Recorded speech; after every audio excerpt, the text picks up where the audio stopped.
is Minnesota Liberty, brought to you by the Libertarian Party of Minnesota, bringing you peace, prosperity, and freedom from the land of 10,000 lakes. Hello and welcome to Minnesota Liberty Podcast. My name is Rebecca Whiting and my co-host is Troy Felton. Good evening. Yeah, and we're joining with you tonight with a friend of ours. His name is Ahmed, and I'm sorry, Ahmed, I'm not going to say your last name because I'm just going to butcher it. I should have gotten better pronunciation before we actually switched over to this. So we're going to talk to him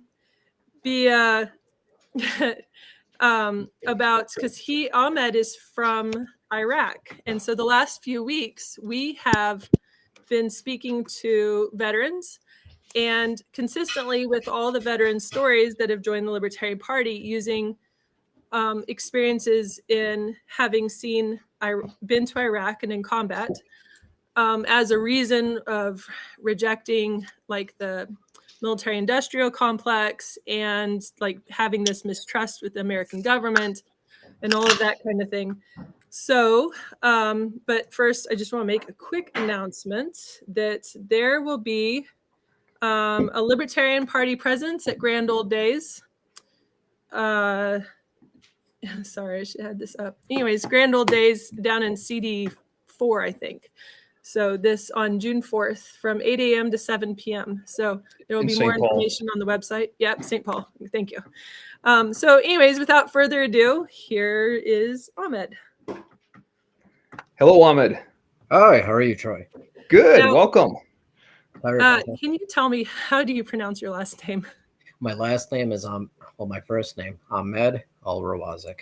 Okay. You know, I should have asked that in advance. I'm sorry I didn't. But, That's right. Anyways. So I wanted to talk to you because you were born in Iraq. Yes. Where in Iraq? I suppose I should ask that also. Well, I was actually born in Najaf. My mother is from Karbala. My dad is from Najaf. Okay. And what part, northeast, south, like province or? To be 100% honest with you, I'm not 100% sure, but we were at least 10 minutes away from like El Sadar's house, is from what I heard. So okay. Yeah. So, and your family came to the United States at what point in your life? We came to the United States back in June 1994. My father and my uncle were part of the militias that actually were able to seize multiple cities during the Intifada against Saddam Hussein. So we were able to receive political refugee visas to come to the United States. Okay. Huh. I'm going to learn a lot about you this evening during our interview, because I'm not sure we've ever like sat down and had I think we've talked a lot, but I've always had a lot of questions, so I'm kind of excited about this interview. If I could ask a quick one here, So when your family came to the United States, did you guys end up immediately in Minnesota, or did you end up somewhere else and move to Minnesota? No, we actually came through New York to get processing first. My social security starts with like 2 zeros. I'm not going to tell you the rest, obviously, but usually when you get processed through New York, it starts with 2 zeros, but we actually settled in Vermont at first. How long the process for getting to the United States for your family? How arduous was that for you guys? I remember we were in a refugee camp in Saudi Arabia. It was called Rafha. And in Rafha, there's a bulletin post, and they would like post your names to see how far up you were going on the list. And it was basically like a lottery process, which is what I believe was the process at that time. And you waited to get selected. I think we were in Rafha for about 2 years. Okay. So a significant amount of time. Yeah, but it wasn't too bad. Yeah. What do you remember about the refugee camp? I'm doing the math quickly in my head. So you were pretty young when you were there, but what do you remember about it? We were in Saudi Arabia, so it wasn't too bad, actually. The government officials would come there and, make sure a lot of people were good. We had ambulance services, proper plumbing and things like that. Things were good. My dad actually owned a business too. In the refugee camp? Well, not in the actual camp, but like in the actual town. But, yeah. Okay. Oh, okay. So I'm not, that's cool. So kind of like, a life in limbo, but still not doing nothing, Exactly. Yeah. We were safe. We were comfortable. In fact, I mean, generally speaking, as a kid, it's not as bad as most people thought as a refugee camp was. I mean, I was a kid at the time. Yeah. I probably didn't realize how bad it was. So Well, when you're a kid, everything's exciting. exactly. So Yeah. you guys ended up in Vermont, and then what brought your family to Minnesota? My father was a truck driver, actually, and he would travel a lot between Michigan and Washington. So we actually stayed in Washington and Michigan, bounced around quite a bit. Eventually, they just settled in Minnesota because I guess it was a lot nicer than Michigan and close enough to Washington. Okay. Well, with our winters here, I'm always curious as to how people end up here, and more, I guess, the question of why some of them stay. You know what? And I was listening to Rebecca's podcast the other day. She says that most of the people that settle in Minnesota is because they have a spouse, and that is 100% fact. Because the only reason I came back to Minnesota is because of my ex-wife.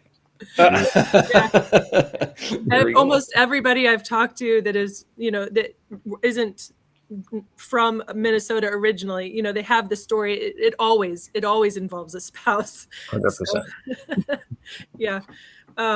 So do you have siblings? I do. I have 5, 6, maybe sisters. Are you the only son? I was for a long time. My mother got remarried and eventually had a son. Okay. Yeah, but I am the firstborn and the oldest of the family. Oh, okay. So that a lot of sisters. That's sorry. I have a few kids that are like, I have my first 5 kids out of, the 5, I had one son, and I was like, he's at the older end. And anyways, life is a little different for him being surrounded completely by sisters, but. Oh yeah. You're definitely judged harshly as the first. So. Yeah. Have a different way of growing up too, I think. Yeah. So you settled in Minnesota, and I wanted to ask, when you guys ended up leaving Iraq, what was like the thing that made you decide now is the time to go? I remember my father telling me a story about it, and it basically happened at 4 or 5 in the morning is what he was telling me. And there were a bombing raid, and they got into his truck. And as soon as they were flying through and trying to cross the borders, the truck was riddled with bullets, riddled.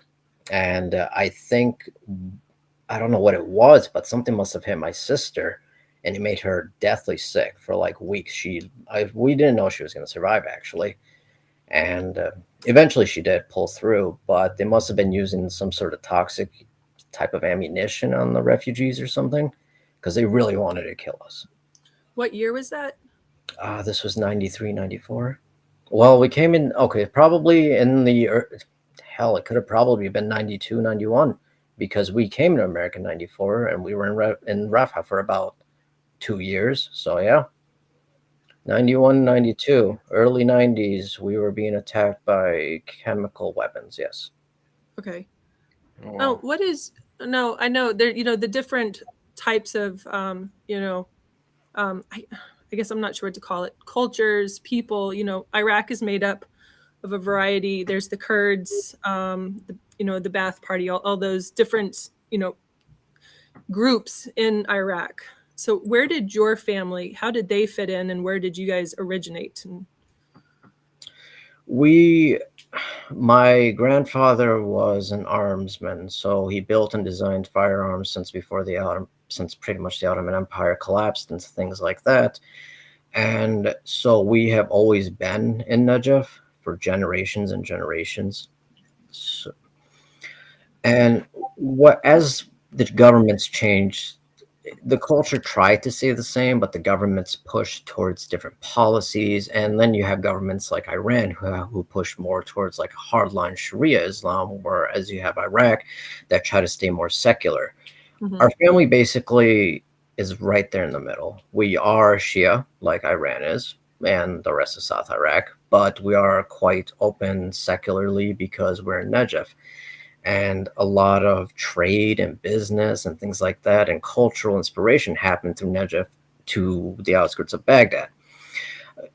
I guess to say we were more business-minded then closed open, and it made Najaf prosper, it made the family prosper, and it made life better, I guess to say. So where my family sat in was, I guess you could see like a predominant city family.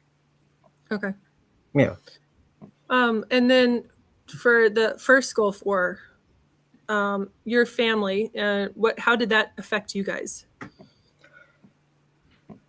Well, the first Gulf War, when the first Gulf War happened and the Iraqi army was retreating, I remember my dad and uncle saying that they were coming back from across the border to Kuwait from looting it and stuff, because everybody was going over there. It was just fun. So they came back with a bunch of cars and jewelry and things like that and selling it on the streets.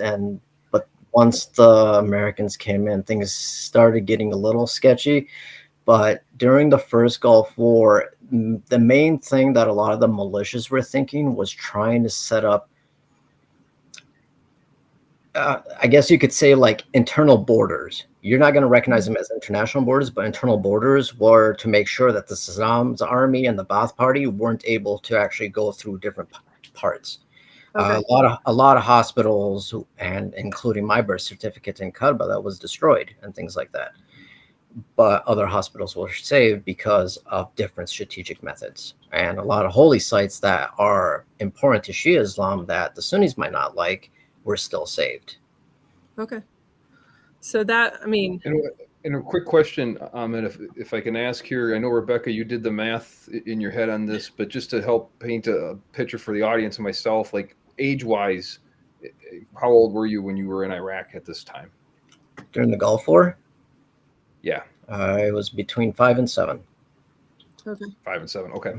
So enough to have like maybe a vague memory, but it's not, I mean, do you have a lot of clear memories of that time period now? I remember a lot of the refugee camp, and I do remember a little bit of the Iraq campaigns, but I remember most of the refugee camp. In Iraq, I don't remember too much because I remember seeing a fighter jet blow out a power plant. My mother told me she almost dropped me accidentally from on top of the home's balcony, but I guess I blew out my eardrum. And yeah. I know memories for children really start being possible around the age of 6. Yeah. But sometimes, like traumatic things that you've gone through are a little different. So you can have earlier memories from, big events, those kinds of things that maybe would, have triggered having that possibility of that memory younger than 6. Yeah. But so it's right at that time period where you would really start developing the memory. Anyways, that's just a side note. But you know what? That does make a lot of sense because there's only a couple memories I have from that time, and it was that time, and there was another memory, and it was the time I looked at my dad when I had his watch, and he said, "You better not throw my watch in the drain." I looked at him, I threw it in the drain. So yeah, that was neat. Oh, I bet that made him happy. I have a son. Yeah, I understand. That's anyways. So you came to Iraq, or you were from Iraq. You came to the United States, and you said you got here about 93? 94, June of 1994. 94. Okay. And then the whole, process of American school and starting to get, into becoming American, which is kind of, America is historically a melting pot. So accepting people from all around the world, you're just culturally, we have a mix of everybody. And at least that's how, America was founded or meant to be. So what was your experience like in school? Like, how did you, because, obviously Iraqis don't speak English. Yeah. And you would have started with, a dialect of Arab, right? Yes. So how long did it take you to get accustomed to like just daily life here? Thankfully I came to this country when I was young, so I was able to pick up on the language, and I made friends with a lot of people before I was able to go to school, like just with the neighbor kids and stuff like that. So I was able to learn a couple little things here and there. Thankfully, before things happened, I try to see myself as a perfectionist. So one of the things that I learned is how to perfect my language. And I was able to break off the accent completely after like a couple of years, but it only took me about a year to actually fully learn English. Like I was fluent in a year. So no, nice. Oh. So how did your parents do? not too well, probably. You know what? But I think they just didn't even really try. You know, some people want to try. I don't think that I ever really saw them try. Like they kind of just got by. If it's like, if we have to learn it, we'll learn it. But if we don't need to, why should we? Type deal. Me, I wanted to learn it because I wanted to engulf myself in the culture. Like I need to know how to speak to people. I want to learn how to talk to them. So yeah. So do they still live in the United States?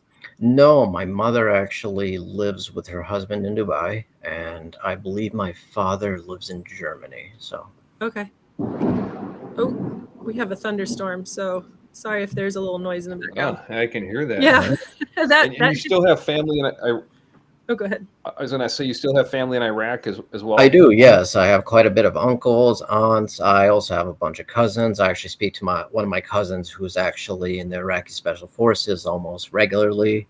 He hunts ISIS cells, sends me pictures of all sorts of weapons that they find. Like, they have stuff that they have in Ukraine right now. It's weird. Stuff from Ukraine is getting smuggled into ISIS cells in Iraq right now. Funny how that's all connected. Yeah. So 9/11 happens and you're still in school. Yes. What immediately following 9/11, how was that? I mean, obviously you look Arab, right? So Yes. there is and I remember that there was just this kind of backlash, and I'm from the South, so we didn't have a lot of, Arab looking people, I guess, in the South. But because that tends to be more north. But what was your experience with 9/11 and how were you treated immediately and your family? Like, what was your overall experience after that? God, it was fucking terrible. I remember being in middle school. I went to Westwood Middle School, actually. And there was a principal. His name was Principal Norton. I will call his ass out for this because it was bullshit. He would literally call the cops on me multiple times because students will say, oh, I feel like he has an RPG in his locker. I took the school bus. Like, shit like that.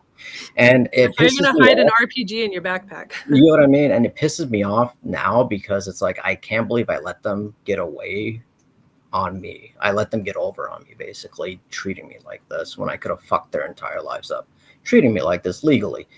And there wasn't a day that I wasn't suspended where a bunch of kids wouldn't try to pick on me and I defend myself. Nothing would happen to them, but I'd get suspended because of principal. The administration made it seem like it was okay to fuck with me after 9/11. That's how it was the entire time. If I made it through a week of school without being suspended, it was a fucking miracle. And it still angers me to this day because I let them get away with that. Yeah. Well, so were there a lot of other people of Arab descent in your school, or were you just, I was pretty much like the only one. Okay. Yeah. So it's hard to hide in a crowd when you're, especially, I just remember after 9/11, the mentality overall was just, there was this, I don't know, it wasn't, but, living through it when it's directly affecting you is, a lot different. So, oh yeah. Well, and I think some of that comes from our government. I think our government really painted with a broad brush that people from the Middle East, that's when like everybody could be considered a terrorist. And that was, I think, a lot of our government propaganda. Right. It was.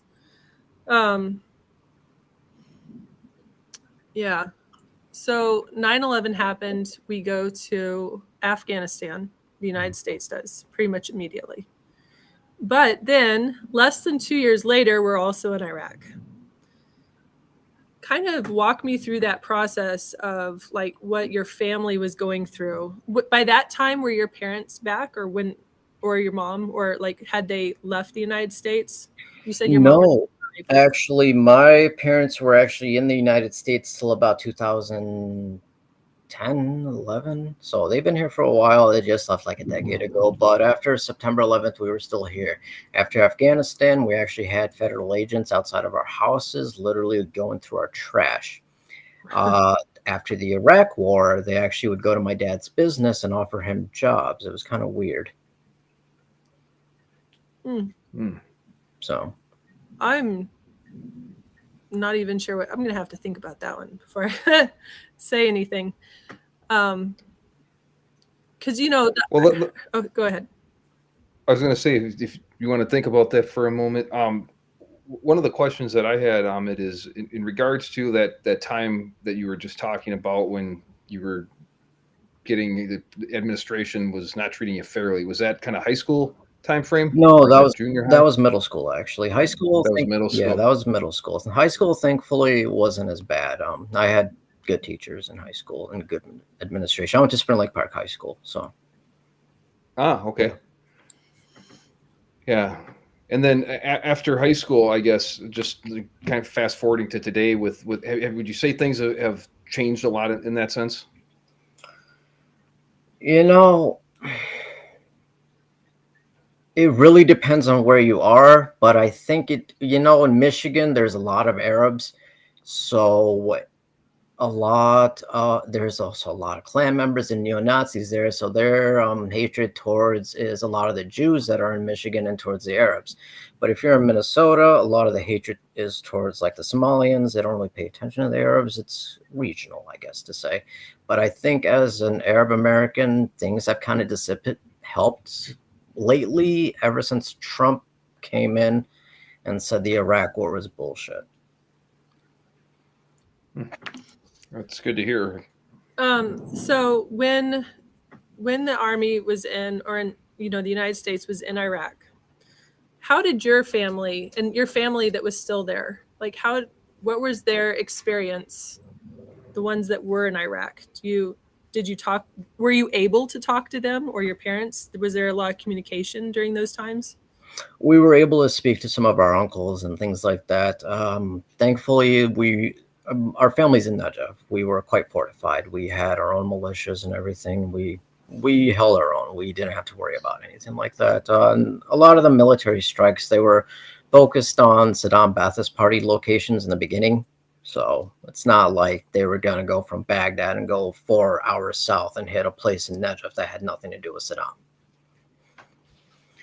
And for the most part, it was okay. It wasn't until it got really heavy into like Fallujah and the Surge and ISIS and all those people eventually that started coming and infrastructure started breaking down that things really started becoming problems. Before that, it wasn't too much of an issue. Iraq is big enough to the point where if there's a war literally going on in the north, you probably aren't going to be affected in the south. Yeah, so I was in Iraq, and that was my experience. It was really, I think, eye-opening leaving a city like Baghdad or Ramadi. So those were the two cities that I was in. Mm-hmm. And then because we would have, on occasion, missions to where we went to Western Iraq, which is very rural. There's not a lot out there. It's a lot of desert and, but not very populated. And at least in the areas, and I'm not even sure, there were some places where I'm not sure where we went. And it could be we weren't told, or it could be that I just don't remember. I don't know. But that there weren't a lot of people out there. It was a very different kind of place. It was almost, it was kind of nice, actually. Just the open desert. It's beautiful, actually. So I can see how, being kind of just around the immediate cities would have a different experience than like a more rural area. Precisely. Yeah. It's a lot different in the South too. Obviously, since the new government has came in after the implementation of the surge in Obama, and the new governments that have came in, the South has actually expanded quite a bit more than it used to be. Since most of the leadership has been Shia, a lot of the money gets implemented into the southern regions. Okay. So the idea was that when the U.S. government became involved in Iraq, we're going to take over, force Saddam out, which happened, and then push democracy, right? So, all right, what do you think? What is democracy? Like, what the hell is democracy? Is it what America says is democracy? Because that's what, it's so stupid. No, America literally went to Iraq for nothing more than Bush's petty little daddy grievance and oil. That is nothing. It had nothing to do with democracy. The Iraqi people were living, for the most part, free. You know, they didn't have to worry about their health insurance because there wasn't health insurance. You could just go get treated. You don't have to worry about student loans because there wasn't student loans. You could just go to school and become a doctor if you wanted. It's democracy. What a joke.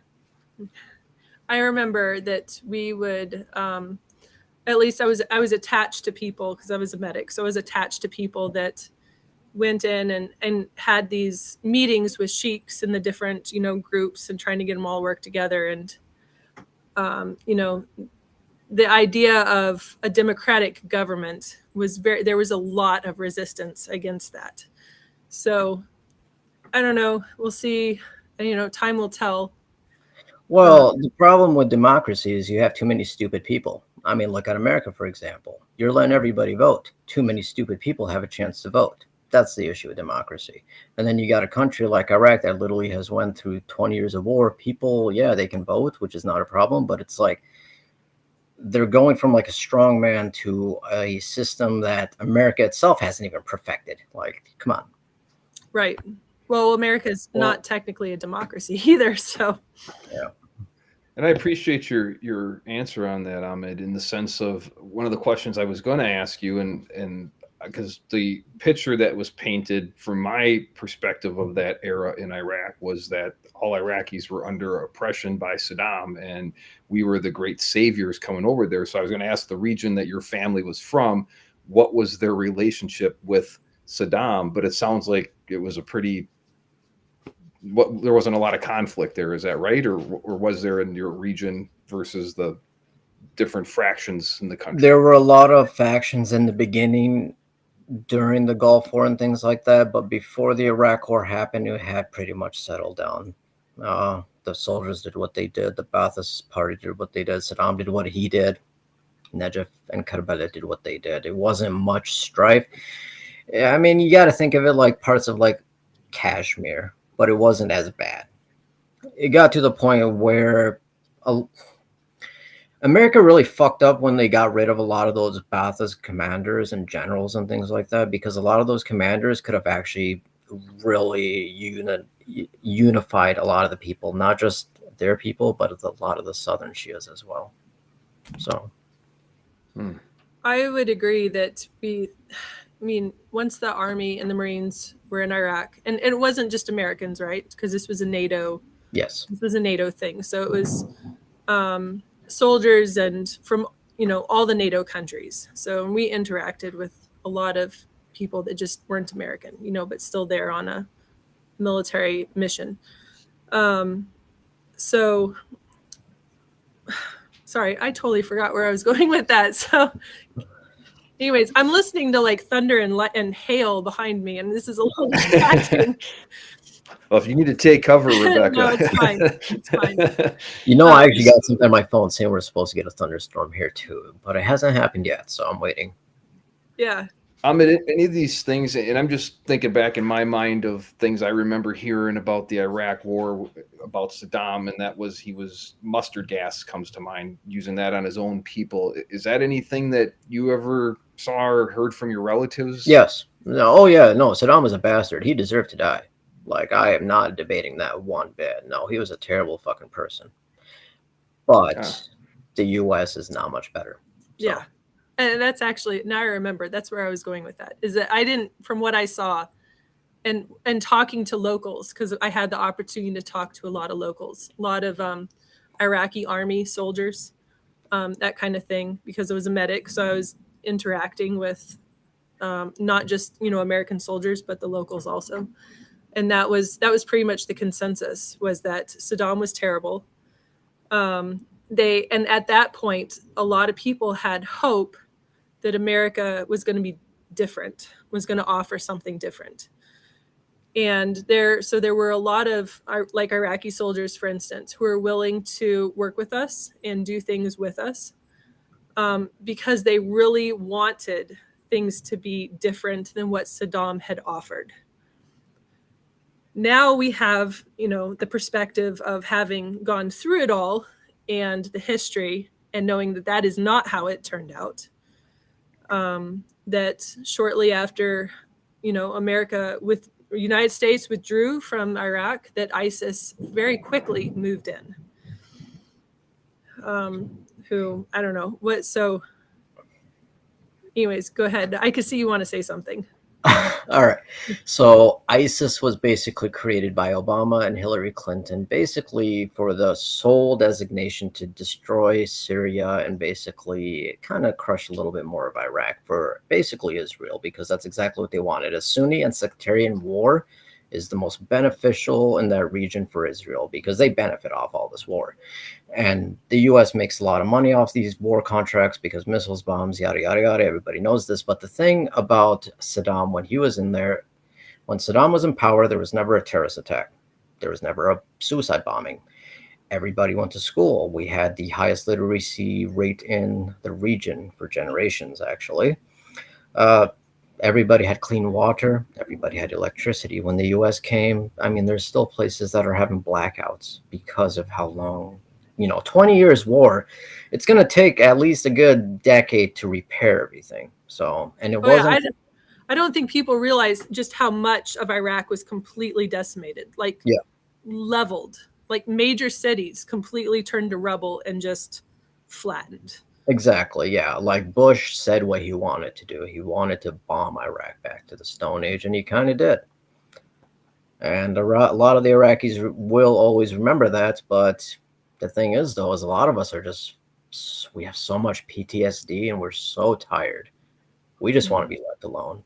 Like, right. We really just want to work and be left alone. And I think our new prime minister is doing quite well. We've been able to secure peace with China. We've been able to make deals with Syria, Egypt.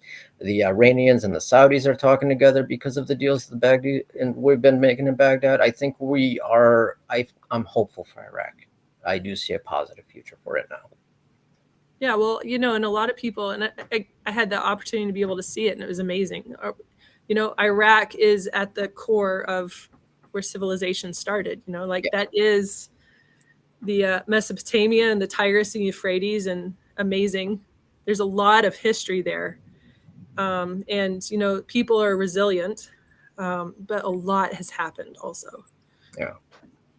And I'm very proud to be Iraqi. I love my culture. I actually did one of those blood tests a long time ago, and it's like 0.003%, I guess, is my blood type or something like that. And it originates exactly from Iraq completely. So it's like, yes, pure-blooded. So, and no matter what happens in the future, I believe that America will always have its place in the Middle East as like logistics and business and things like that. And I mean, how many Americans vacation in the Middle East and Dubai and Oman and things like that? It's going to keep happening. And I bet you within 20 years, Baghdad is going to be a little private destination as well. Everything is being repaired right now. But the problem that happened for like the past 15 years is there was a lot of corruption. And with all these oil contracts, the government didn't care where the money went. They just wanted to make sure they got what they wanted. So. Corruption is, I don't think any government is immune from that. No, definitely not. I mean, you guys call it lobbying. We call it bribery.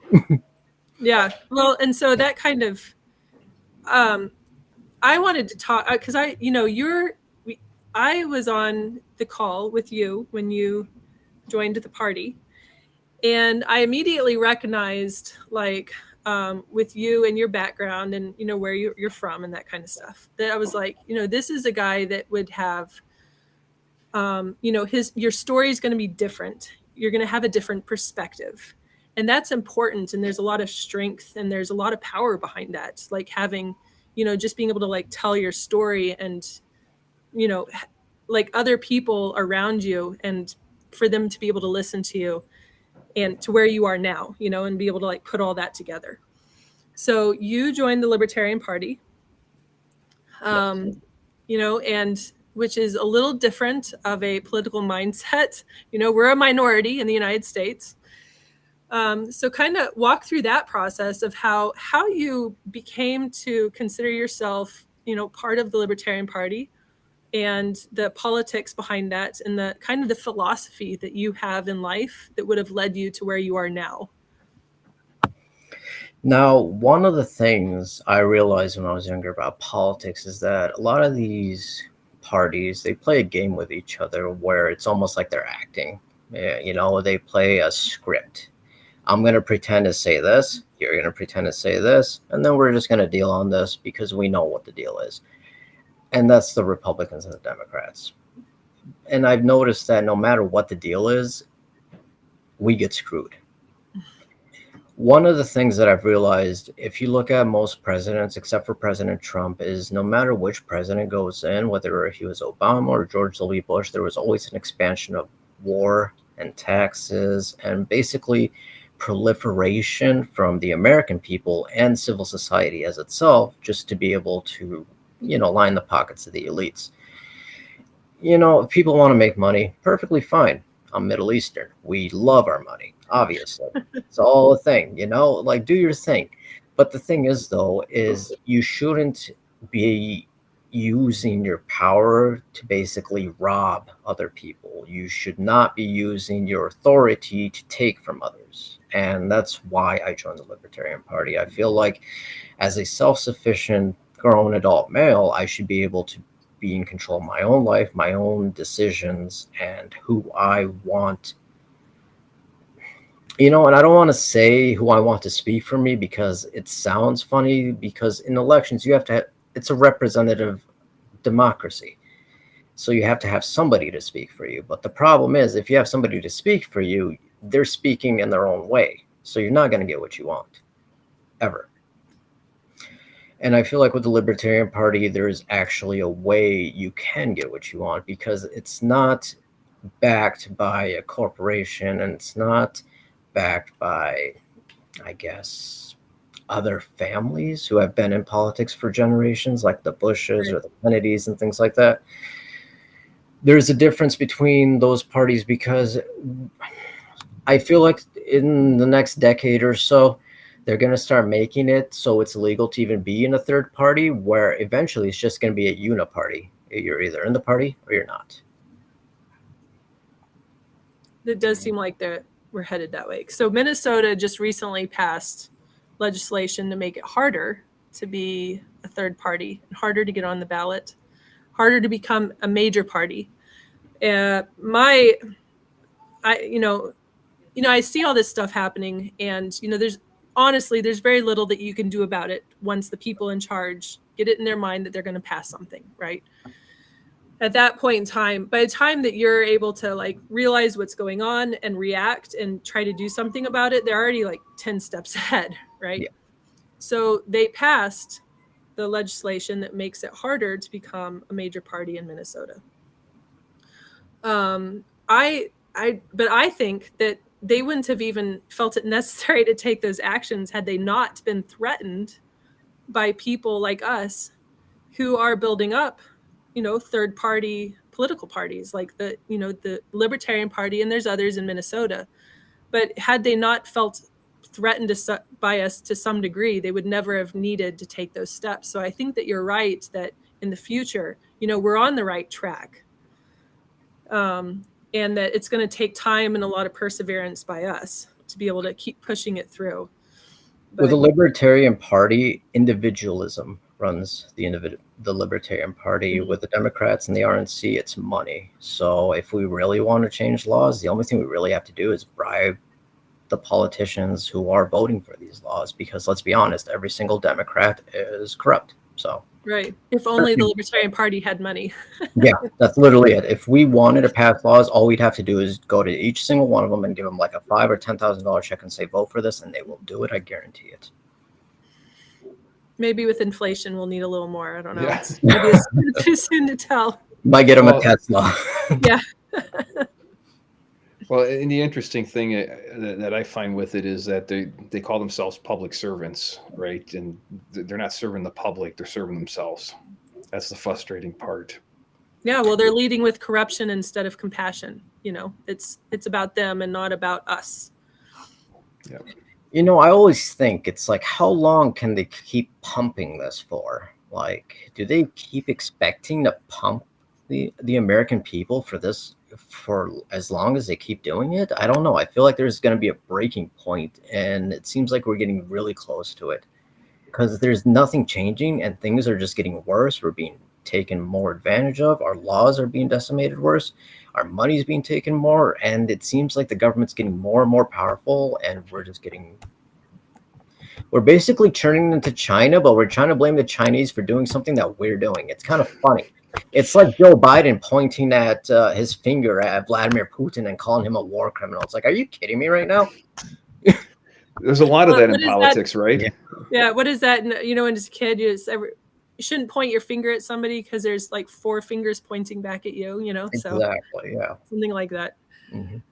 How many Yeah. people though do you feel, and that's one of the things I've spent a lot of time thinking about this is, are people not paying attention, or are people just so strapped with their time they are paying attention, but the things that are higher priority in their day, putting food on the table, paying your bills, those are taking precedence versus getting a momentum going that's going to bring about some positive change to our political system? You know, and that's the problem I've noticed with a lot of people is that they are just, a lot of them, they see the news and it says, it depresses me. I don't want to read about it. I don't want to hear about it because it's depressing. It's like, yeah, no shit. Your government is depressing. You have to do something about it. And a lot of people eventually just tune it out. It's like, as long as I'm able to take care of mine and my own, I don't care what the government does, even though they don't realize how bad the government is working against them as they're being basically asleep during this. They got their head in the sand while their rights are being taken away, and they don't even realize it. What's a red flag law? I heard about Minnesota trying to pass a red flag law. What the hell is a red flag? Can anybody just say, I don't like this person because he commented or tweeted something I don't like? Is that a red flag? That I don't get it. So I asked my husband about this because, you know, we have a crazy neighbor. And I was like, I've been worrying about this since they passed the red flag laws. You know, is this a situation where we might have to be worried about, you know, somebody from law enforcement knocking on the door and being like, hey, we had a complaint. We're here to take all your guns, because that actually wouldn't go over so well at our house. Right. And so my husband said that it has to be from like an intimate person. It can't just be like a random thing. But still, I'm like, I don't know, you know. So, anybody can lie about that. They could just be Yeah. like, oh, I'm this person's boyfriend or girlfriend, and you know. Yeah, I know. I don't trust people enough not to use laws like that Yeah. for their own benefit and against people who just want to be left alone, you know. One of the common things I think we find with a lot of laws is they're put in place with the intention of helping people, right? All these laws are sold to us as this is going to, gun laws, we're going to prevent less mass shootings, and we're going to keep the guns out of the hands of criminals. So we're protecting society. Yet I constantly am struck by the Thomas Sowell quote that says there are no solutions, only trade-offs. And I don't think that these legislators take the time to really think about what the trade-offs are of some of these laws. It's a quick, hey, let's get this passed because we think we're doing something good. It'll play well. Then the next campaign comes up. We can promote this as part of what we did when we were in office last session, and yet not taking into consideration the consequences that come with a lot of laws. Right. The irony is the liberals trying to pass gun laws and wanting the police to be the only people who have them. You know? Yeah, like we didn't just go through defund the police. Right? You know? Yeah. I know, and like where I live, I mean, we're out in the middle of, you know, the country, so we're very rural. You know, by the time that if something were to happen and the law enforcement show up, and out here we have deputies because we're, you know, in the county. But by the time it would already be over, and, you know, there would be a resolution, whether it's good or bad, you know, it would be hard to, you know, it's impossible to say, but something would have already happened by the time anybody got here in time to do anything about it. My grandfather and his father before him in Iraq and whatever Iraq was during the Ottoman Empire made their wealth off of building and creating and manufacturing firearms. It's literally in my blood. as Charlton Heston used to say, from my cold, dead hands. They will never take a gun from me. So what do you do now? What's your, like, what do you do for work now? Or what have you done in the past? Like, what's your, where have you gone with that? I have a background in electrical engineering. Okay. I've worked on automation projects, done quite a few military contracting projects right now. And right now I work as a technician for a welding company. Exactly. I can't tell you the name just because. Yeah, it's fine. We don't need specifics. Yeah. But yeah, my background is basically electrical engineering. So. Okay. Well, cool. So how did you end up in, going to college for that? I actually went to Michigan to get away from the problems I was having in Minnesota. So I went to Michigan. I started in economics actually at first and got an undergrad degree in that. But then I got in a really messed up car accident and a power line fell on me. So I started having really messed up seizures and I couldn't remember numbers and things like that. So I needed to find a different type of work. So I found something that was more hands-on and I started working at Chrysler. And it was a lot of hard work, but eventually I got a job at a different company where I was more like just straight up hands. And one of the good things about working in straight up hands is you learn electrical work and learn how to work with your hands and put boards together, as well as like microprocessors, things like that. And one thing led to another. The owner of the company was like, "Hey, you want to learn how to do PLCs?" I said, "Sure, why not?" And yeah, a couple of years later, yeah. A couple of years later, I'm working on Fanuc robots and automatic welders. So, wow. So where are you now? Like, I know you're in Minnesota and you're active within the party. Yes. The Libertarian Party. Whenever I say like the party, I always think like in my background going, no, that sounds very 1984. The party. Like the Ohio State. You know what? It sounds cool. I will keep it. So, and you are a family man. You've got some kids. Yes. You've got a couple of daughters. I do. I know, like, just from knowing you that you are very devoted and spend a lot of time with them. Yes. Which is something that I appreciate as a mom, seeing other people show equal devotion to their families also. So, but what do you think, like, for your future? Like, what are you kind of looking at doing and where are you anticipating going from here? And how does that play into the Libertarian Party? Recently I actually was elected as the vice chair of CD5. And to be honest, I have no idea still what I'm doing. So I actually, it's a learning curve. That's definitely for sure, because you go from doing logistical to analytical thinking at work to actually learning you got to learn how to talk to people in the party. Yeah. You have to learn how to be nice and friendly and things like that and be able to conversate. So I'm trying to get used to doing that. It's a new process to me. So, and I think in the future, as a party member, we have a lot of work to do. We definitely need to do a lot when it comes to fundraising, being able to push a candidate, to being able to, let's get our website going and being able to actually market and things like that too, like a lot of the other party members do. And as my own future, well, I just hope America can finally get out of its rut. Yeah. Actually, I think that's probably why a lot of us are here, just to kind of help along with that process. It's not gonna do it by itself. No, right. Definitely not. We actually have to do the handwork and legwork on this one. The DNC and the RNC are not going to help us in any way, shape, or form. In fact, they're actually going to put roadblocks in front of us. So, yeah, well, they like their seat of power and they don't want anybody to threaten that. I was thinking earlier, you said something about, I don't remember, but anyways, talking about like the future generations and people voting and people struggling with complacency or busyness or whatever the excuse is as to why things have gotten to where they are now. I actually have a lot of hope for the younger generations that just essentially lost their childhood to the COVID years, right?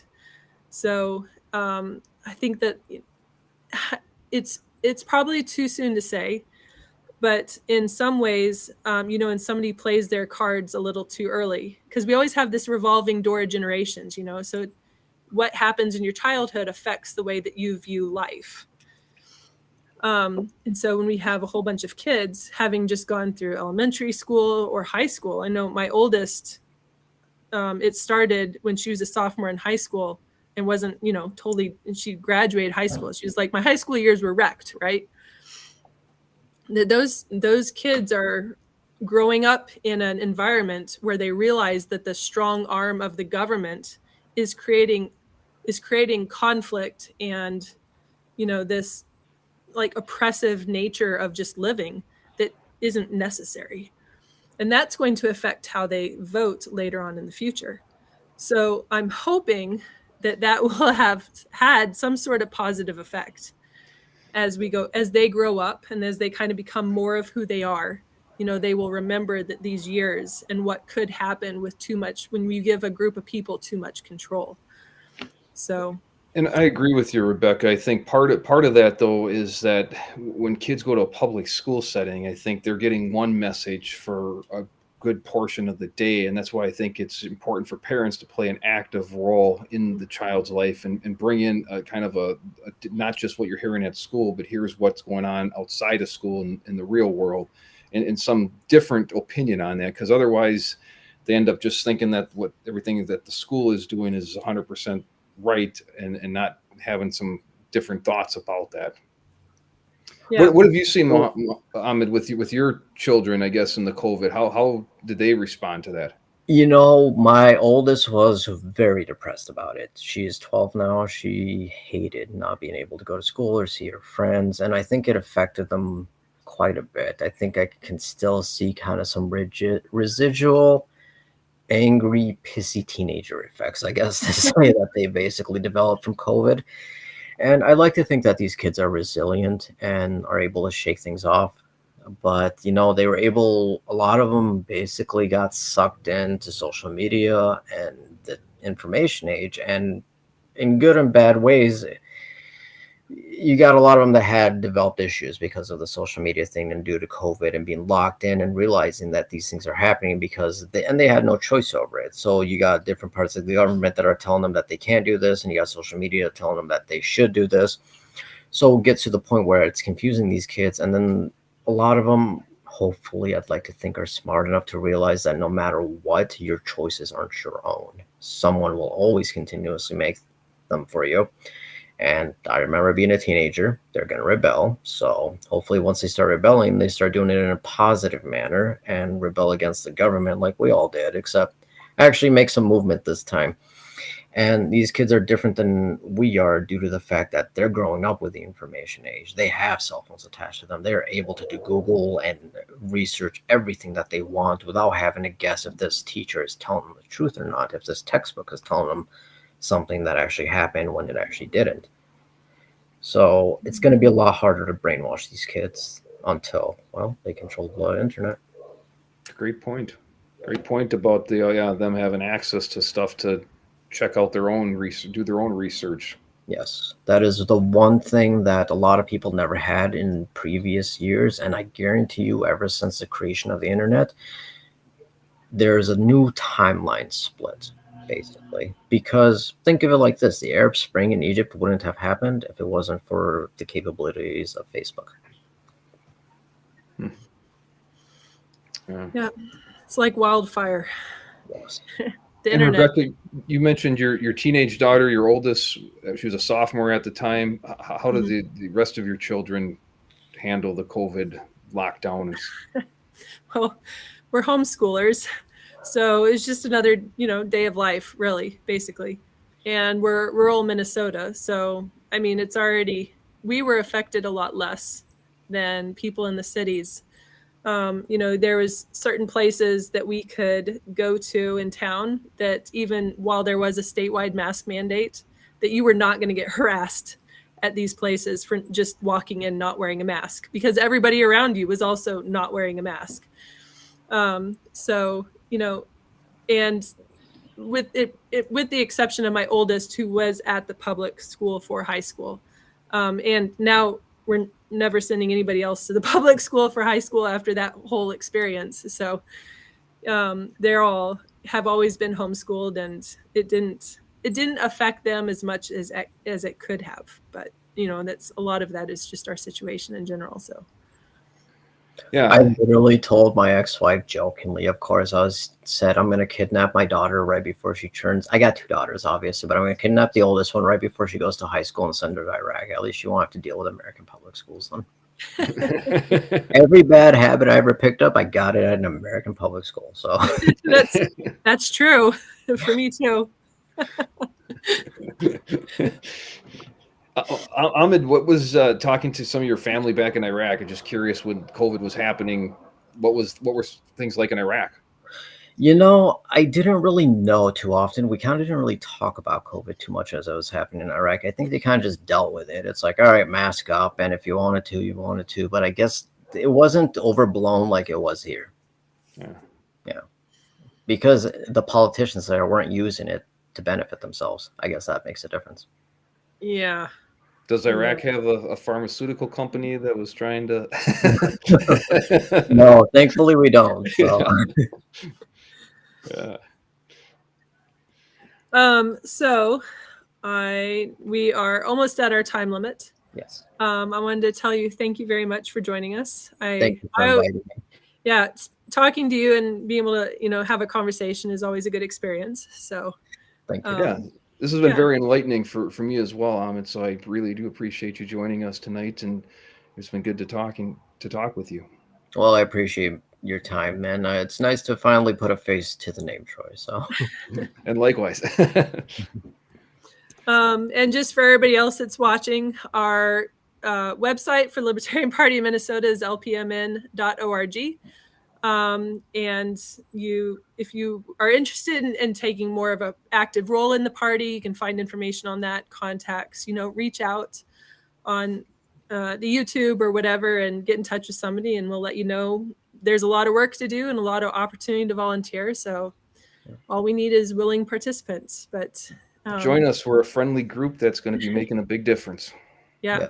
It's going to be good. Future's bright, I think. I think so too. It was lovely.